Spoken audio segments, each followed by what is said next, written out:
குட்டீஸ், welcome to riches mythical stories. இன்றைக்கி நம்ம சேனலில் பெட் டைம் ஸ்டோரி பார்க்க போகிறோம்.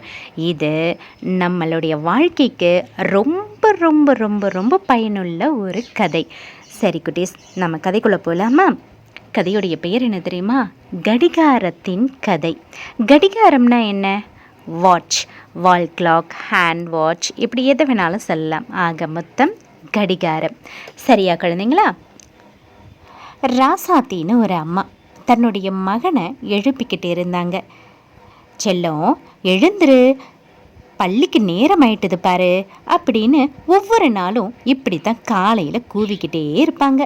ஒவ்வொரு நாளும் சரியாக 6 மணிக்கு பால்காரர் மணி அடிப்பார். 7:30 மணிக்கு அப்பா ஆஃபீஸ் போவார். மதியம் 11 மணிக்கு பிரேக் டைம். கொஞ்சம் யோசிச்சு பாருங்க, இந்த கால நேரத்தில் எவ்வளவு வேலைகள் இருக்குது. வந்து போகும் புகைவண்டி இரைச்சல், அதாவது புகைவண்டின்னா ரயில், ட்ரெயின், ஆகாயத்தில் விமானம் பறக்கிற சத்தம், கோழி கோவிற சத்தம், மாதா கோவிலில் மணி அடிக்கிற சத்தம், தொழிலகங்களில் சங்கு ஊதுற சத்தம், இப்படி எல்லா வேலைகளும் நேரத்தோடு இணைக்கப்பட்டிருக்கிற கடிகாரம் இல்லை அப்படின்னா என்ன நடக்கும்? கடிகாரம் இல்லாத சமயமும் இருந்தது. ஆனால் மக்களுடைய எல்லா வேலைகளும் சமயத்தில் காலத்தில் கரெக்டாக நடந்துக்கிட்டு தான் இருந்தது. அது எப்படி? துறவி அகஸ்டின் என்பவரோட மத சம்பந்தமான ஒரு புத்தகம் இருந்தது. அதை அவர் மாலை நேரத்தில் தான் படிக்க ஆரம்பிப்பார். எப்போல்லாம் அவர் முக்கியமான சம்பவத்துக்கு வராரோ அப்போல்லாம் ஓடி போய் மாதா கோவிலில் இருக்க மணியை அடிச்சுடுவார். இந்த மாதிரியாக புத்தகத்திலிருந்து கடிகாரத்துடைய வேலை ஆரம்பிச்சது.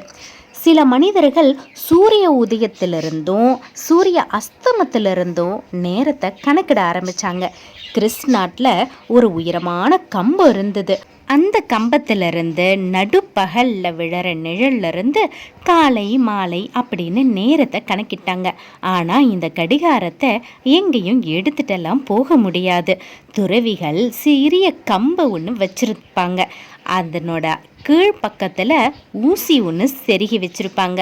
அந்த ஊசியோடைய நிழல் அந்த தடியில் பட்டதும் அதிலிருந்து சில அடையாளங்களை செய்தாங்க. இதை சூரிய கடிகாரம் அப்படின்னு சொல்லுவாங்க.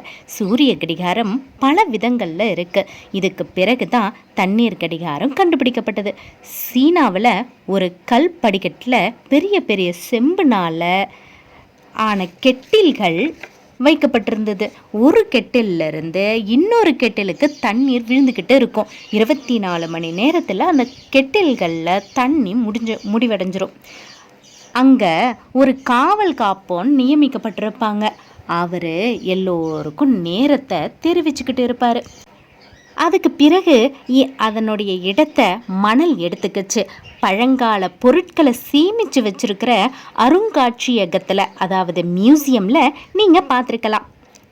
இந்தியாவில் உயிருள்ள கடிகாரம் அதிகமான பிரசித்தி பெற்றுள்ளதாக இருக்குது. அதுதான் நம்ம ஒரு சேவல்.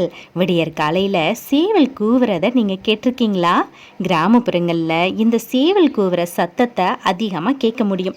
ஐரோப்பிய நாடுகளில் நெருப்பு கடிகாரம் அப்படின்னு நடைமுறையில் இருந்தது. விளக்கேற்றுதல், மெழுகுவர்த்தி ஏற்றுதல், இப்படியெல்லாம் சீனர்களால் கண்டுபிடிக்கப்பட்டது. ஒரு சிறிய படகுல நிலக்கரி, வைக்கோல் எல்லாத்திலிருந்தும் விளக்குகள் செஞ்சு அதை நூலில் கட்டி விடுவாங்க. அதனுடைய 2 நுனிகளில் செம்புனால் செஞ்ச 2 பந்துகளை தொங்க விட்டுருப்பாங்க. எப்போ விளக்கு ஏற்றுவாங்களோ அப்போத்திலிருந்து 1 மணி நேரத்துக்குள்ளா நெருப்பு அந்த நூலை அடையும். நூல் எரிஞ்சதும் 2 பந்துகளும் கீழே வைக்கப்பட்டிருந்த தட்டில் விழுந்துடும். அதனால் மணி அடிக்கிற சத்தமும் உண்டாகும். பிக் பென், பிக் டேம் போன்ற விஞ்ஞானிகள் இயந்திர கடிகாரங்களை செய்தாங்க. மணி அடிக்கிற கடிகாரம், கொத்தாய் இருக்கிற கடிகாரம், பாட்டு பாடும் கடிகாரம், கை கடிகாரம், பாக்கெட் கடிகாரம், அப்பப்பப்பப்பா இப்படியெல்லாம் செய்தாங்க. இன்னும் பலவிதமான கடிகாரங்களை செய்திருக்காங்க. இன்னைக்கு வர அதனுடைய பயணம் போய்கிட்டே தான் இருக்குது. ஏழை எளியவர்கள் முதல் கோடீஸ்வரங்க வர இது இன்றியமையாததான் ஆயிட்டுது. என்ன குழந்தைங்களா, கதை பிடிச்சிருக்கா? கதை பிடிச்சிருந்ததுன்னா உங்களுடைய குட்டி குட்டி ஃப்ரெண்ட்ஸுங்களுக்கும் கதையை ஷேர் பண்ணுங்கள். சேனலை சப்ஸ்கிரைப் பண்ணிடுங்க மறக்காமல். தேங்க்யூ.